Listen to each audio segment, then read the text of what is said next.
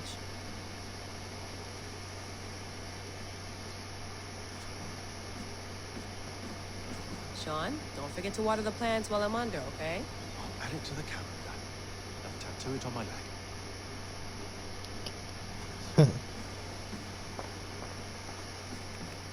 Let's Here's have the a laptop. look. We have mail.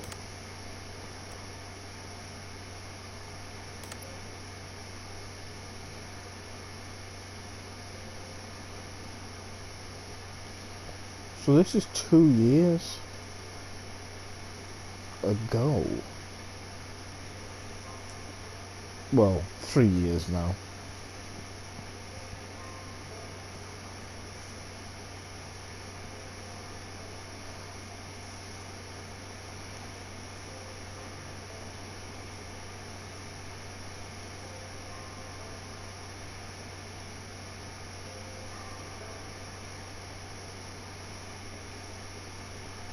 I like how they introducing COVID into the game at a time period where COVID was a big thing. I like that.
Ah, okay. So now it's unknown senders.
Right, the next one.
I'm just gonna pass through these.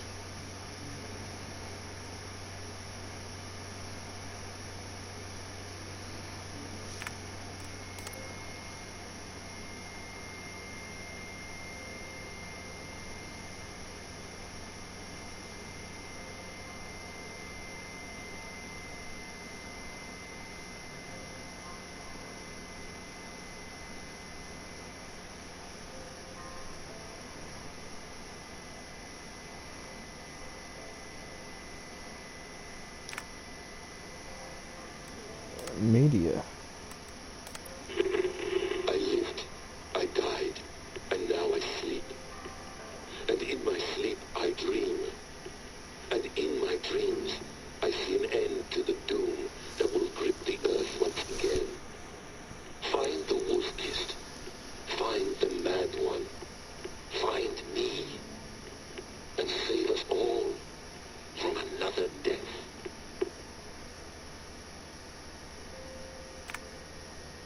Oh. Layla, thought you might be interested in this. Desmond, back in 2012, December, I think. Just candid talks, that's all. We didn't square any circles or write any beat poetry. But he did have some interesting insights into his time in the Animus and what it means to be an assassin. Anyway, have a listen. You might find you and he had similar experiences, so, well, let me know what you think. Unless it's to tell me I sound like a total prat in these recordings. If that's the case, just say nothing. I mean, I did have a slight cold at the time I recorded these. That's probably why I sound odd.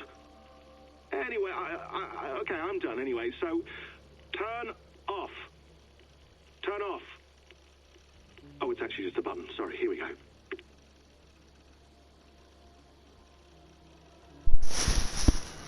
I just wanted to say,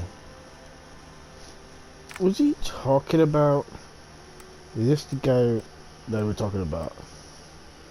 Desmond. Is that the first guy who went into the Animus when we first got the Assassin's Creed games? Maybe. No, come on, Sean. Turn that thing off.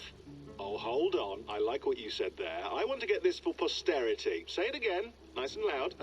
Seriously? Sure, come on. If nothing else, it'll give me leverage with your old man. Ah, that's your angle. Nice. What I said was, I wish I hadn't been born into the Assassins. I wish I had chosen this life. Is that good enough? Sure, but why is that? Because choice is the central idea of our creed. It underpins everything, right? It's about free will. It's about seeing the evidence before you and saying, yes, this is what I want. Or, no, this isn't for me. But when you're born into a group like this, or any other, like I was, you get mixed signals. You get told over and over again, this is what we believe. These are the rules. This is reality. No deviation. And if you question it, oh, they look at you like you killed a puppy. That's hardly free will. It's a weird irony when free will is your central belief, but nobody wants you to believe otherwise. I don't know how to say it exactly, but I always thought there was something self-destructive about our creed. If free will is the most important moral guidepost we have, we should be free to ignore it. To choose submission, for example. You know what I mean? Like, we should be free to side with the Templars. If it's really my choice, I could do that. Right. It's almost self-refuting. A democracy could democratically elect a dictator or choose to get rid of democracy altogether. Within our creed is the seed of its own destruction. That's what makes it powerful, I think. And fragile. Right. The more freedom you have, the more risky it is, you know? Anyway, my dad has mellowed over the years, but he was strict when we lived on the farm. He ran a tight ship. I never got the impression that I was free to choose my path forward. Our creed, our tenets, they were drilled into my head. By the time I was a teenager, I was following these rules out of a sense of duty. This was just what we did. That happens to a lot of organizations over time. Stagnation sets in, you know? A fundamentalism. Yeah. Following the rules becomes more important than achieving whatever goal you set out for yourself. And people start to lose sight of the reason the rules exist. That's called deontology, or a form of it. Following a rule for its own sake and not for the consequences it has. Yeah, but that feels backwards, doesn't it? Well, I think so. Following a rule is the easy part. Praying, taking a sip of wine, munching on a wafer. Rituals that give comfort. But that's just going through the motions. It makes people feel like they're doing something. When the hard work is, well, actually getting off your ass and doing something productive. I think people just want boundaries. Tight boundaries. They want to see the four walls that pen them in. I don't disagree. Anything outside that, anything that makes life more complex, that's scary. That's why I envy you. You chose this life. You went through that process and you decided, yes, I believe in this. Sure. It didn't stop me from being an insufferable know-it-all as a teenager, but I see your point. I would have loved to have been a know-it-all. I knew nothing. Not until you guys found me. Yeah. It wasn't until I met you, and Bex and Lucy, that I knew. I knew I wanted to be an assassin. Oh, thanks, Des. Come here. Bring it in, bud. I don't normally like touching, but I'll make an exception now.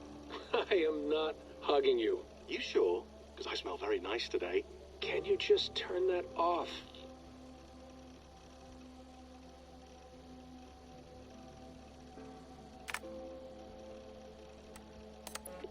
Hold on, I'll just set this here.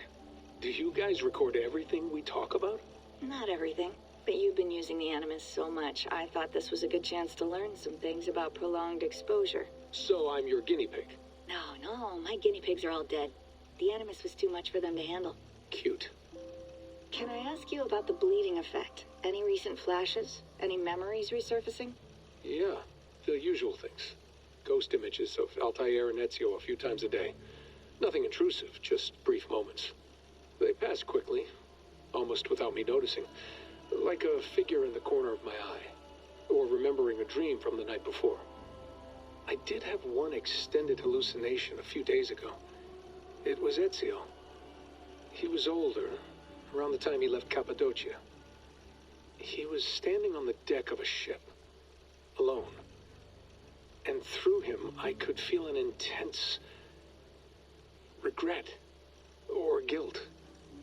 And it felt to me like he'd had a loss of faith in himself, in the Creed, like he couldn't keep it up, couldn't stay true to his ideals. And as I watched him, I thought, is this the moment he decided he was done being an assassin? It felt like it. Anyway, most of my visions have been brief, lasting just a few seconds. They're like complete memories of small moments that appear suddenly out of nowhere, fully formed. It's a strange feeling. Okay, anything else? I'm starting to see Connor now, too. Though I hear his voice more often than I see him. I'm sure that will change.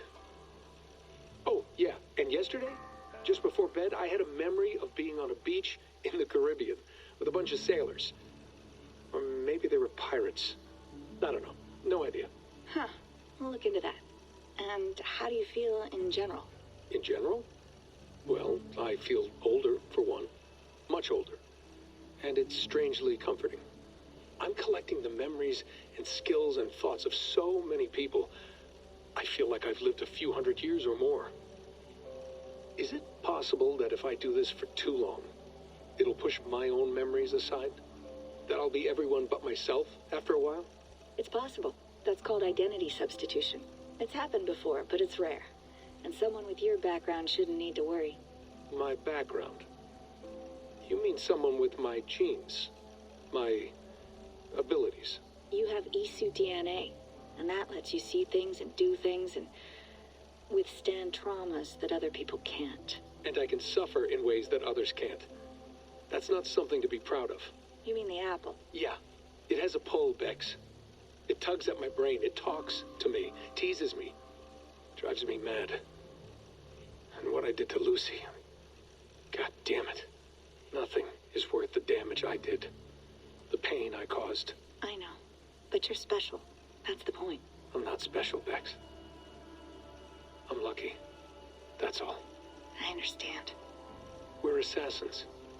It's our creed that makes us different, not our genes, not our blood. Anyone can join us. That's true. But let's leave that aside for a second.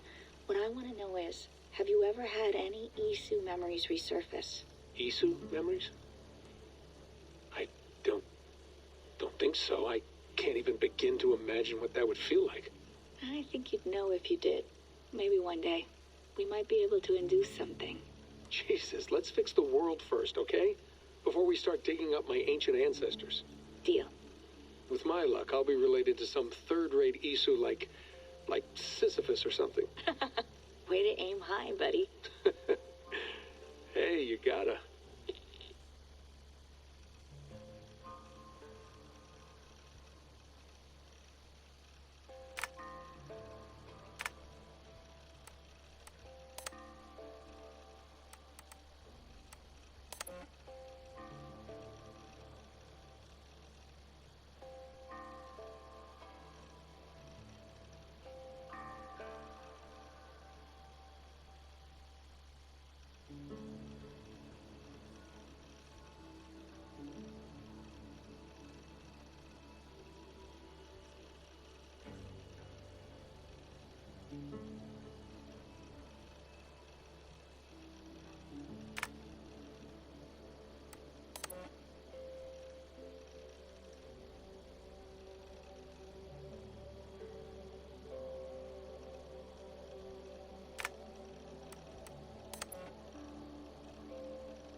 So guys, if you are seeing this at the end of the video, then obviously this is my outro. So I hope you guys have enjoyed the video. Leave a like, leave a comment, hit that notification bell, subscribe for more, and tune in for another Let's Play.